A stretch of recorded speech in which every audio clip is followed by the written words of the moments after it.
2 വർഷങ്ങൾക്ക് മുമ്പാണ് കേരള ബ്ലാസ്റ്റേഴ്സിനെതിരെ MVD നടപടിയുണ്ടായത്.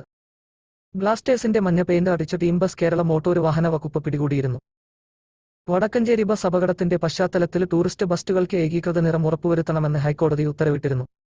ഇതനുസരിച്ചാണ് മഞ്ഞ നിറത്തിലുള്ള ബ്ലാസ്റ്റേഴ്സിന്റെ ടീം ബസ് MVD പിടികൂടിയത്.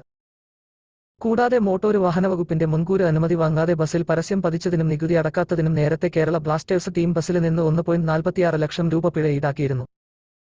ഈ സംഭവത്തിന് ശേഷം ബ്ലാസ്റ്റേഴ്സ് മഞ്ഞ കളർ ഉപേക്ഷിച്ച ശേഷം വെള്ള നിറത്തിലുള്ള ബസിലായിരുന്നു സഞ്ചരിച്ചിരുന്നത്.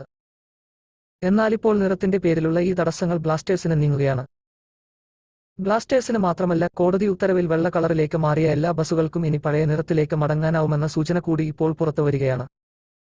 സംസ്ഥാനത്ത് ടൂറിസ്റ്റ് ബസുകളുടെ കളർ കോഡിലെ ഇളവ് വരുത്താനുള്ള നീക്കവുമായി ഗതാഗത വകുപ്പ് ഒരുങ്ങുന്നതായാണ് റിപ്പോർട്ടുകൾ.